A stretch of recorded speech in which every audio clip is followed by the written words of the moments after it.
Assalamualaikum warahmatullahi wabarakatuh. Di sini kami dari kelompok 7 akan mempresentasikan materi mata kuliah statistik bisnis dengan materi analisis korelasi. Materinya adalah analisis korelasi sederhana, koefisien korelasi, uji signifikansi koefisien korelasi, metode kuadrat terkecil. Dengan dosen pengampu Ibu Ervia Eriza.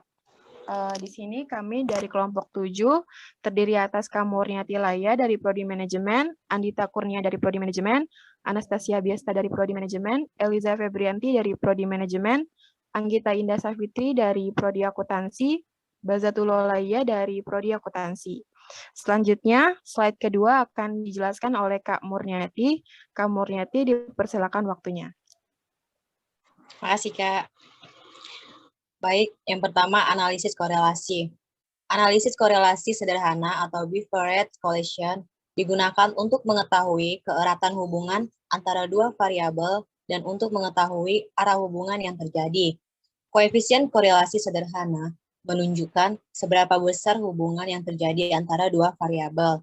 Contohnya, R sama dengan N sigma XY dikurang dalam kurung sigma X dikali dalam kurung sigma Y dikali N sigma X kuadrat dikurang dalam kurung sigma X 2 dikali N sigma Y 2 dikurang dalam kurung sigma Y kali 2, di mana N sama dengan banyaknya pasangan data X dan Y. Sigma X total jumlah dari variabel X. Sigma Y total jumlah dari variabel Y. Sigma X2 kuadrat dari total jumlah variabel X. Sigma Y2 kuadrat dari total jumlah variabel Y. Sigma XY hasil perkalian dari total jumlah variabel X dan variabel Y. Perlu diingat, koefisien korelasi akan selalu berada di dalam range. Yang kedua, dalam teori probabilitas dan statistika korelasi, juga disebut koefisien korelasi, adalah nilai yang menunjukkan kekuatan dan arah hubungan antara dua perubah acak atau random variable. Terima kasih. Terima kasih Kak Murniati. Selanjutnya slide ketiga akan dijelaskan oleh Kak Anggita dari Prodi Akuntansi. Kak Anggita, dipersilakan waktunya. Oke Kak, makasih. Jenis korelasi itu ada 5. Yang pertama ada korelasi parsial adalah metode yang digunakan untuk mengukur bagaimana tingkat keeratan pada hubungan antar variabel dependen dengan variabel independen. Yang kedua, korelasi ganda, yaitu suatu bentuk korelasi yang dimanfaatkan agar peneliti dapat melihat berbagai macam hubungan yang mungkin terjadi. Yang ketiga, korelasi sederhana merupakan sebuah teknik statistik yang digunakan untuk mengukur bagaimana kekuatan yang ada di antara variabel yang ada. Yang keempat, korelasi positif adalah sebuah korelasi yang memiliki hubungan variabel searah. Yang kelima, berbanding terbalik dengan definisi dari korelasi positif. Untuk arti dari korelasi negatif dengan arah yang berlawanan atau berbanding terbalik. Terima kasih. Terima kasih Kak Anggita. Selanjutnya slide keempat akan dijelaskan oleh Kak Baza dari Prodi Akuntansi. Baik, Kak terima Baza, kasih. silakan. Koefisien determinasi digunakan untuk mengukur seberapa jauh kemampuan model dalam menerangkan variasi variabel terikat. Nilai koefisien determinasi atau R2 berapa pada rentang angka 0 jika nilai koefisien determinasi yang mendekati angka 0 berarti kemampuan model dalam menerangkan variabel terikat sangat terbatas. Sebaliknya, apabila nilai koefisien determinasi variabel mendekati 1, berarti kemampuan variabel bebas dalam menimbulkan keberadaan variabel terikat semakin kuat. Dalam rumus R, nilai SS error dalam dikatakan sebagai perwakilan nilai variasi dari residu model. Sedangkan nilai SS total merupakan nilai variasi total dalam data. Rumusnya adalah R pangkat 2 sama dengan 1 SS error per SS total sama dengan 1 sigma buka kurung Y kurang Y pangkat 2 per sigma YI kurang Y pangkat 2. Keterangan Y sama dengan observasi respon ke 1 ke I. Y sama dengan rata-rata, Y sama dengan ramalan respon ke I.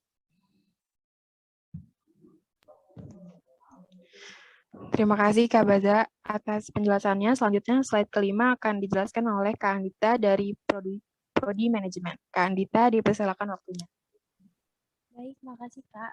Yang selanjutnya ada uji signifikansi koefisien korelasi.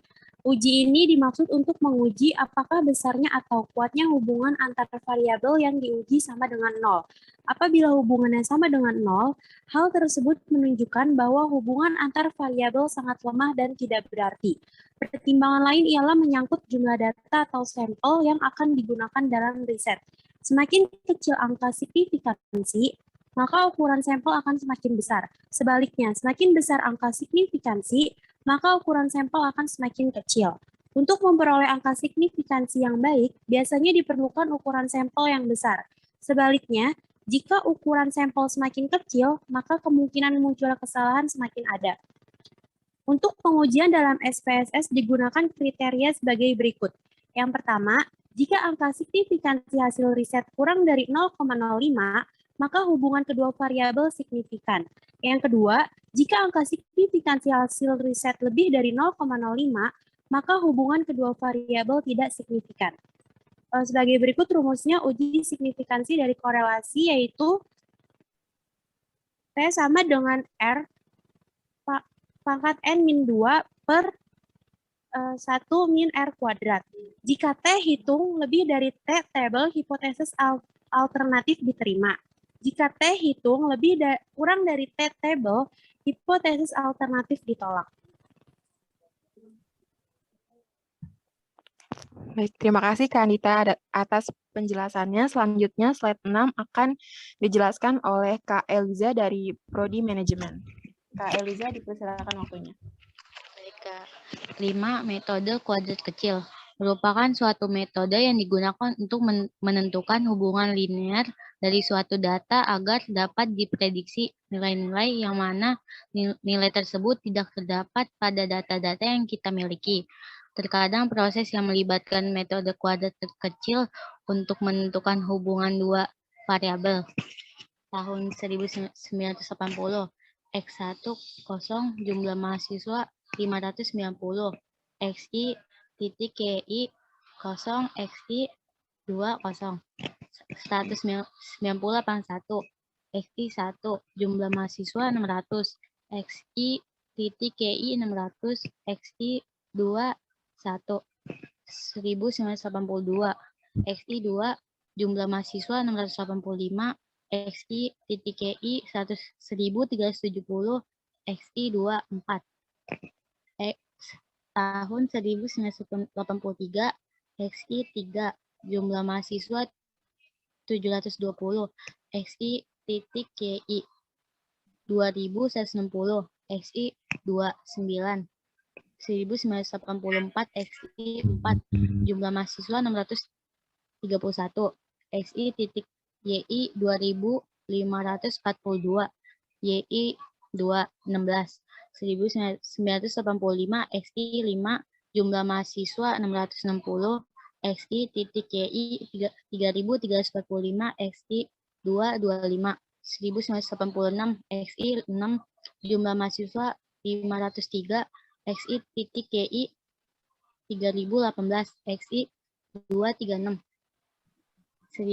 1987, XI 7, jumlah mahasiswa 681, XI titik KI 4767, XI 2 49. 1988, XI 8, jumlah mahasiswa 948, XI titik KI 8532, XI 2 64.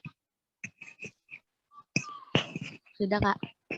Baik, terima kasih Kak Eliza atas penjelasannya. Jadi kesimpulannya adalah analisis korelasi adalah cara untuk mengetahui derajat hubungan antara dua variabel atau lebih.